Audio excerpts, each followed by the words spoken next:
Akala ko ordinaryong pasyente lang siya. Inakala kong may lagnat lang, baka dengue o typhus. Isang normal na kaso, isang normal na gabi. Pero, nang makita ko ang mga mata niya, alam kong may mali. Hindi na sila mata ng tao. Ako si Mara. Nurse ako mula Cebu. Sanay ako sa lagnat, emergency, dugo, pagod, at mga pasyenteng dumarating sa huling minuto. Sanay ako sa siyensya, sa gamot, sa records, sa paliwanag. Pero walang training ang nagturo sa akin para sa gabing iyon. Dahil ang taong dapat sana naming pagkatiwalaan, siya pala ang pinakadelikado sa lahat. Sumasama ako sa outreach team tuwing may health mission sa malalayong barangay. Mahal ko ang trabahong ito.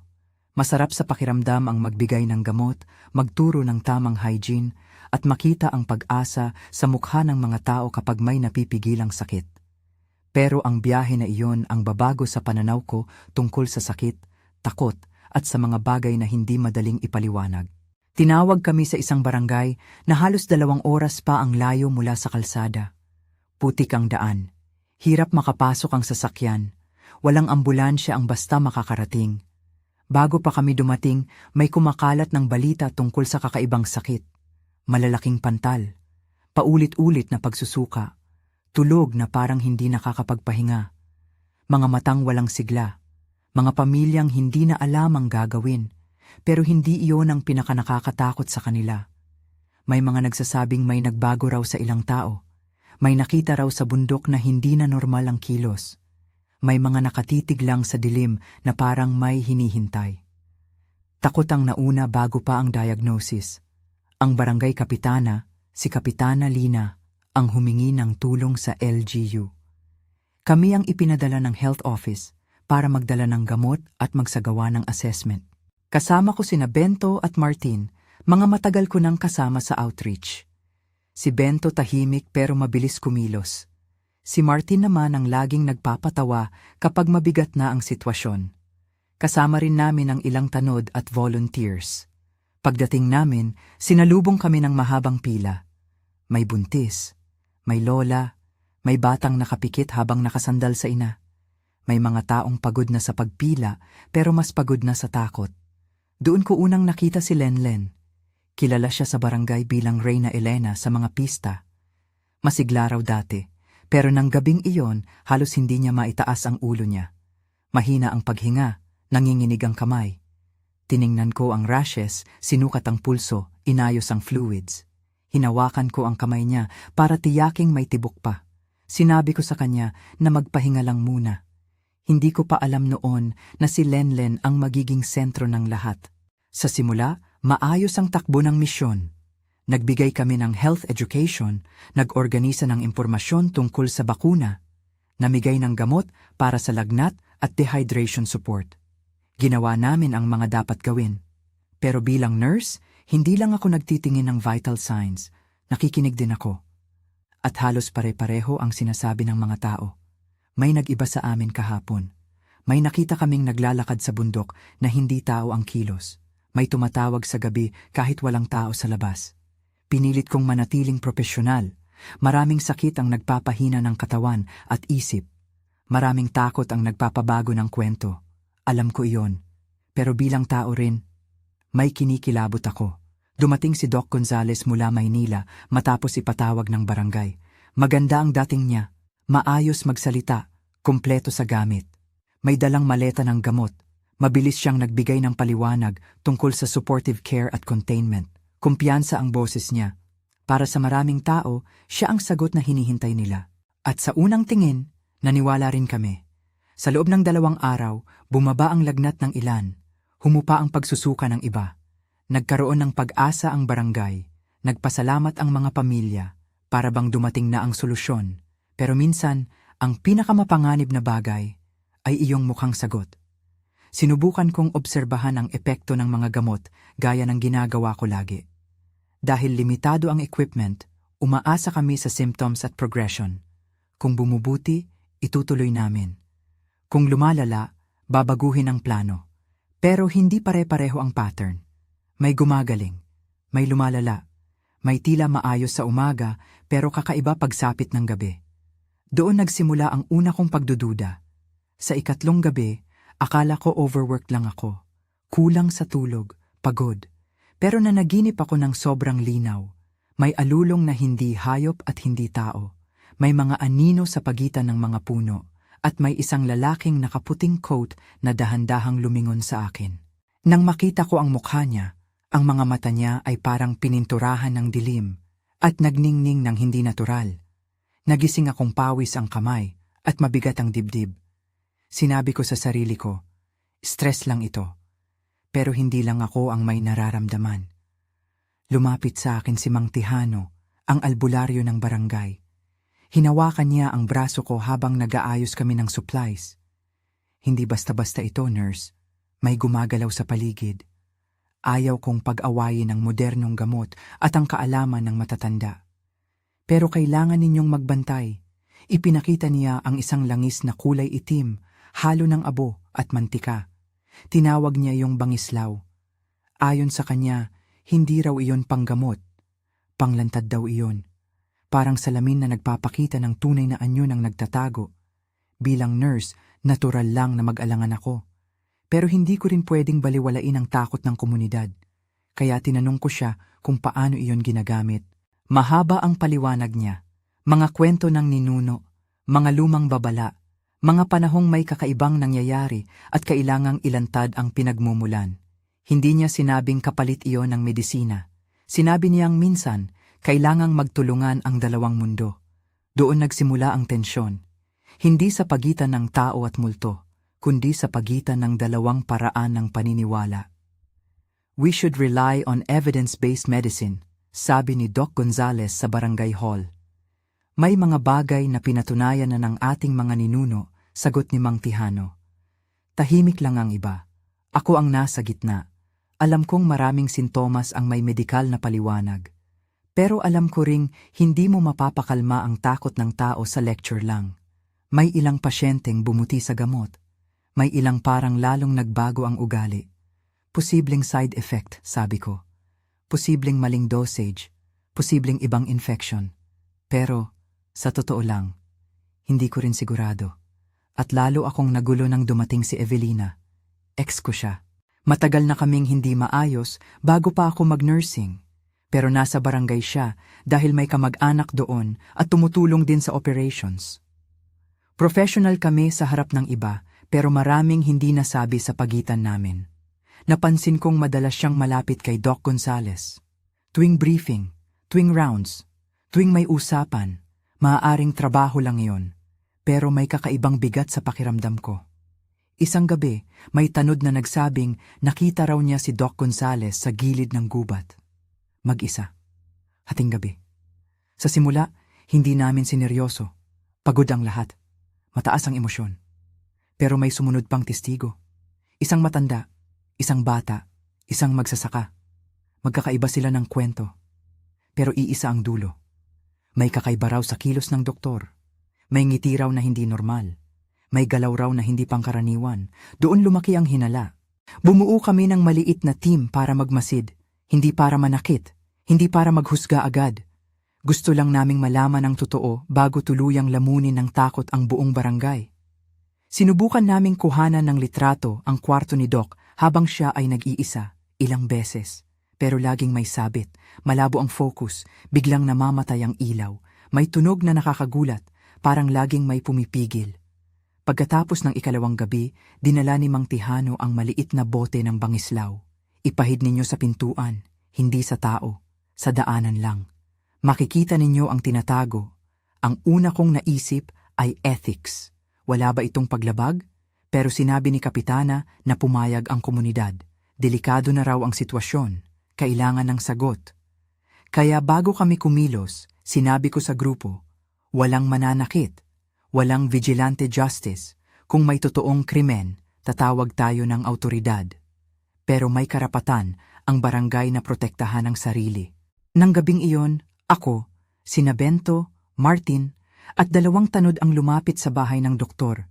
Tahimik ang paligid, malamig ang hangin, may aso sa malayo, may dahong kumikilos kahit halos walang hangin. Pinahid namin ang bangislaw sa pintuan.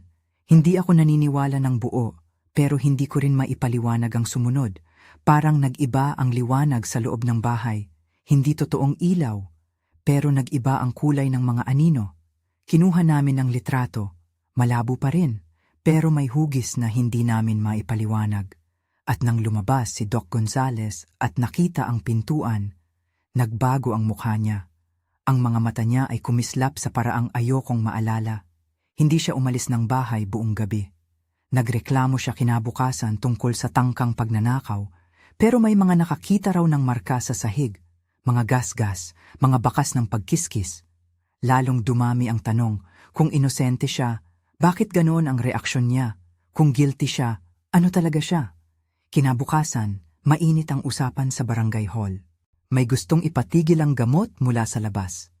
May gustong umasa pa rin sa doktor. May gustong paalisin siya agad. Ako, abala sa pag-aalaga ng mga pasyente, pag-record ng symptoms, at pagpigil sa panic. Paulit-ulit kong sinasabi, mag-obserba muna tayo. Kailangan ng records, kailangan ng facts, dahil ang takot, kapag kumalat, mas mabilis pa sa impeksyon. Pero may isang batang umiyak ng buong gabi matapos sabihing may nakita raw siyang anyo sa labas ng bintana. May pamilyang hindi na natulog. May mga kabataang nagsabing may narinig silang ungol mula sa bundok. At bawat bagong kwento, lalong bumibigat ang gabi. Isang umaga, tinawagan ako ni Evelina. May kapitbahay raw na nanlalaki ang mata at hirap huminga. Tumakbo kami agad. Sinuri namin ang pulse, paghinga, hydration. Pero habang nagtatrabaho ako, napansin kong si Doc Gonzales ay nasa gilid lang. Hindi tumutulong, nakatingin lang, nakikinig. Parang mas interesado kung sino ang nagkakasakit kaysa sa paggaling nila. Hindi ako pwedeng mag-akusa, pero hindi ko na rin siya kayang pagkatiwalaan ng buo. Nagtipon kami ulit para sa susunod na hakbang. Mass medication ang mungkahi ng doktor. Night watch ang mungkahi ng barangay. Paglilinis ng mga pinaghihinalaang lugar ang mungkahi ni Mang Tihano. At ako, pinili kong pagsamahin ang lahat ng makakatulong. Gamot para sa katawan, pagkakaisa para sa isip, disiplina para sa kaligtasan. Noong gabing iyon, walang halos na tulog. Pakiramdam ng lahat may paparating. At tama sila. Nagtipon kami. Si Kapitana, Mang Tihano, ako, Bento, Martin, at ilang tanod. May dala kaming ilaw, asin, bawang, antiseptic, at logbook. Hindi armas, hindi paghihiganti, handa lang tumulong. Nang tawagan ako ni Kapitana sa telepono, iisa lang ang tanong niya. Mara, handa na ba kayo? Sumagot ako ng maikli. Oo. At bago ko ibaba ang tawag, may narinig akong ungol mula sa direksyon ng gubat. Tumayo ako at lumabas sa dilim. Maliwanag ang buwan, pero dumaraan ang ulap. Pabago-bago ang anino sa lupa. Si Bento ang nauna. Si Martin ang may flashlight. Ako, pilit pinapakalma ang sariling tibok ng puso. May narinig kaming kaluskos. May yapak sa putik. 2 uri, maliit na paa, at bakas na parang kuko. Mara, iba ito, sabi ni Martin. At doon ko naramdaman na wala ng atrasan. Lumapit kami sa likod ng isang lumang kubo. May amoy ng usok at langis. Kapareho ng bangislaw, tumingin ako kay Mang Tihano. Tahimik siyang tumango. Biglang may malakas na pagbagsak ng pinto sa kabilang bakuran. May sumigaw. Tinapat namin ang ilaw. At nakita namin si Lenlen. Tumatakbo siya ng walang direksyon. Ang balat niya ay may kakaibang kinang sa ilalim ng buwan. Humandusay siya sa lupa at umiiyak. Pero hindi iyon simpleng iyak. Parang may bagay sa loob niyang gustong kumawala. Tumakbo kami papunta sa kanya. Tubig. Pulse check. Pagpigil sa panic. Pag-stabilize. Pero nang tumingin ako sa mga mata niya, iba na naman sila. May liwanag sa ilalim ng mga mata niyang hindi ko maipaliwanag. Sinabi ko sa tanod na dalhin siya sa bahay ni Kapitana at huwag papasukin ang hindi kilala. Nag-set kami ng maliit na perimeter. Naglista ng missing persons. Nag-record kung sino ang huling nakakita sa kanya. At habang ginagawa namin iyon, dumating ang totoong bangungot. May kaluskos sa kabilang bahagi ng barangay. May hagulgol na parang hayop na pilit nagsasalita. May 2 aninong gumagalaw sa dilim. May sumigaw ng isang salitang ayokong marinig noon. Aswang. Ayokong paniwalaan agad. Pero nang makita ko ang ilang taong gumagalaw na tila wala sa sarili, nawala ang huli kong pagdududa. Kumalat ang takot. May tumatakbo. May umiiyak. May kandilang natumba. May batang nawawala sa ina. Si Bento ang unang sumugod para iligtas ang isang bata. Si Martin tumakbo para isara ang mga pinto at bintana. Si Mang Tihano naman, hindi nagpanik. Pinapakalma niya ang mga tao. Inaayos ang galaw ng grupo. At saka dumating ang unggol mula sa klinika.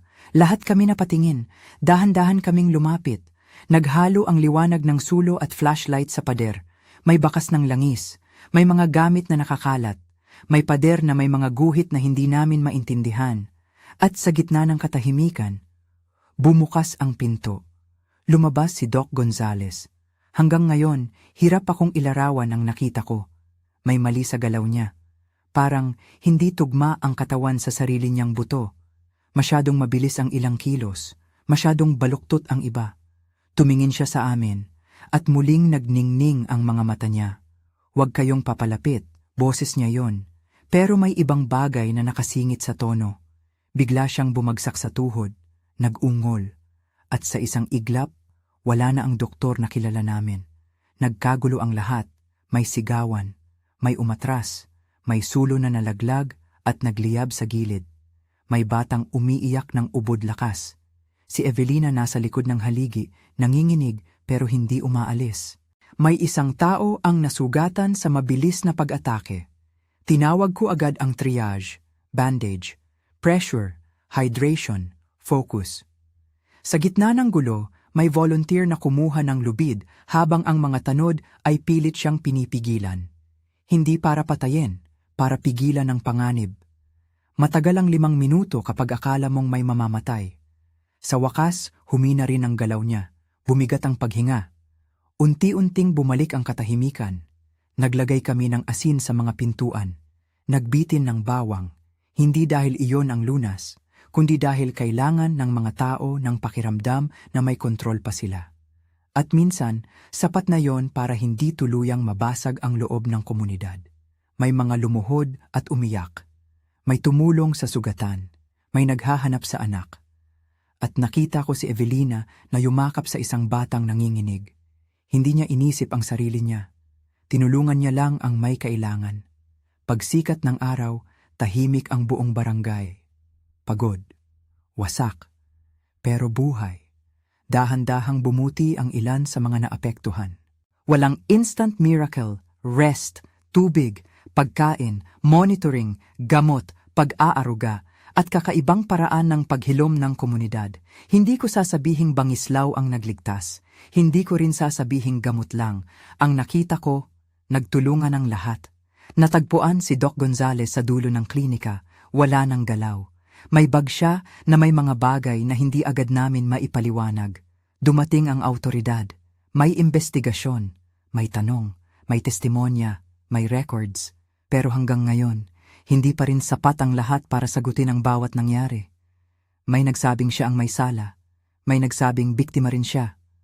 Ako, hindi ko alam ang buong katotohanan. Ang alam ko lang, may komunidad na muntik ng mabuwag. Pero piniling magkaisa. Sa mga sumunod na araw, dumating ang mental health volunteers at health workers mula Cebu. Nagkaroon ng counseling, follow-up check-ups, mas maayos na reporting system, mas malinaw na koordinasyon, mas handang barangay. Nagising din si Lenlen makalipas ang ilang araw. Inabot niya ang kamay ko. Ngumiti siya, parang walang digmaang dumaan. Pero sa mga mata niya, naroon ang paghingi ng tawad at pasasalamat. Ilang linggo matapos ang lahat, nagtipo ng barangay sa plaza. May mga batang naglalaro ulit. May matatandang nagkakape. May mga bahay na inaayos. Umamin si Kapitana na may mga pagkukulang. Humingi ng tawad. At nangakong mas magiging handa sila sa susunod. Ako at si Evelina, hindi man agad naging maayos ang lahat, natutong mag-usap muli. Hindi perpekto. Pero mas totoo, mas tahimik, mas matatag. Lumipas ang mga buwan. Nagpatuloy ako sa pagiging nurse. Mas marami pang outreach. Mas marami pang tinulungang barangay. Pero may isang gabi na hindi ko malilimutan.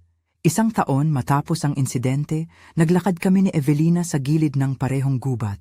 May mga bagong bahay, may community fridge, may mga batang tumatawa, may buhay na bumalik sa lugar na minsang nilamon ng takot. Sinabi niya sa akin, hindi namin inasahang ganito kalalim ang epekto. Tumango ako. Dahil minsan, kailangan munang harapin ng tao ang dilim bago niya makita kung gaano siya katatag. Hanggang ngayon, hindi ko pa rin alam kung ano talaga ang nakita namin noon. Sakit ba iyon? Panlilin lang? Isang bagay na hindi kayang ipaliwanag ng siyensya? Hindi ko alam. Pero may isang bagay akong sigurado. Hindi kami naligtas ng gamot lang. Hindi rin ng ritual lang. Naligtas kami dahil nagkaisa kami. At minsan, iyon ang pinakamabisang lunas sa dilim. Kung may narinig o naranasan kayong kahalintulad nito sa inyong lugar, ikwento ninyo sa comments. At kung gusto ninyo ang susunod na bahagi tungkol sa laman ng bag ni Doc Gonzales, alam na ninyo ang gagawin. Pero may isang bagay na nangyari bago kami umuwi na hindi ko sinabi kaninuman sa loob ng matagal na panahon. Isang hapon, mga 3 araw bago kami tuluyang umalis ng barangay, nakita ko si Lenlen na nag-iisa sa likod ng bahay ni Kapitana. Nakaupo siya sa lupa, nakatingin sa wala. Lumapit ako ng dahan-dahan. Tinanong ko kung maayos siya. Ngumiti siya, normal na ngiti. Sabi niya maayos lang. Pero bago ako lumayo, humawak siya sa aking kamay at sinabi sa akin ng pabulong, "Nurse, naalala ko lang ang isang bagay mula noong mga gabing yon." Naghintay ako. Sinabi niya sa akin ang kanyang pangalan, ang tunay niyang pangalan. Tinanong ko, "Sino?" Tumingin siya sa akin ng matagal, parang tinitimbang kung dapat niyang sabihin. "Ang doktor," sabi niya. Hindi Gonzales ang tunay niyang pangalan. Naramdaman ko ang lamig sa likod ng aking leeg. At sinabi niya pa rin na babalik siya. Hindi na kami nagsalita muli tungkol doon. Umalis ako ng may daladalang tanong na hindi ko alam kung paano sagutin. Hanggang ngayon, hindi ko rin alam. Pero bago kayo umalis, may isang bagay na hindi ko pa nasasabi. Ang bag ni Doc Gonzales. Nang buksan ito ng mga tanod pagkatapos ng lahat, 3 bagay ang natuklasan nila sa loob. Una, isang maliit na bote na walang label. Itim ang laman. Amoy katulad ng bangislaw, pero mas mabigat, mas matanda. Parang hindi gawa para sa kalinisan, gawa para sa ibang bagay. Pangalawa, isang listahan ng mga pangalan, mga pasyente raw. Pero ang nakakatakot, may ilan sa listahang iyon ang hindi pa nagpapakita ng kahit anong sintomas noon. Parang alam na niya kung sino ang susunod na magkakasakit. Bago pa man sila magkasakit, iyon ang nagpalaki ng kilay ng mga investigador. Pangatlo, isang larawan. Lumang litrato, itim at puti. Nakaprint sa malamanipis na papel na parang galing sa lumang printer o photocopy. Hindi ko sasabihin kung sino ang nasa larawan. Hindi pa ako handa ngayon. Pero ang masasabi ko lang, isa sa nasa litrato ay pamilyar sa akin. At nang ipakita ito ng tanod sa akin ng palihim, nagpatingin lang ako ng matagal. Pagkatapos ay ibinalik ko ito at hindi na kami nagsalita tungkol doon. Iyon ang isa sa mga bagay na tinatanong ko pa rin sa sarili ko hanggang ngayon, kung tama ba ang desisyon kong huwag ituloy ang pagtatanong. Kung kaya, ang susunod na bahagi ng kwentong ito, iyon na ang sagot. Matapos kong ibahagi ang isang bahagi ng kwentong ito sa isang grupo ng mga health workers online, may nagpadala sa akin ng mensahe. Nurse din siya. Ibang isla, ibang barangay, ibang kaso. Pero iisa ang naalala niya sa dulo ng mensahe niya. Hindi ako nagtanggal ng damit ko ng 1 linggo pagkatapos ng misyon namin. Hindi dahil sa dumi, kundi dahil parang may hawak pa sa akin na hindi ko nakikita. Nagpapasalamat ako sa kanya na nagbahagi at humingi ako ng pahintulot na ikwento ito sa kondisyon na hindi ko sabihin ang kanyang pangalan. Pumayag siya. Sinabi niya lang, kung makakatulong sa iba na hindi mag-isip na nag-iisa sila, sige. Kaya ngayon tinatanong ko kayo, hindi para sa morbid curiosity, hindi para manakot, kundi dahil naniniwala ako na ang mga kwentong hindi natin maipaliwanag, kailangan nating pag-usapan. Hindi itago, hindi ikahiya. Kung mayroon kayo, kahit maliit na bagay, kahit isang gabi lang, kahit isang pakiramdam na hindi ninyo masabi kung saan nanggaling, ikwento ninyo sa comments. Binabasa ko ang lahat. At kung may sapat na kwento, baka yun na ang susunod nating episode.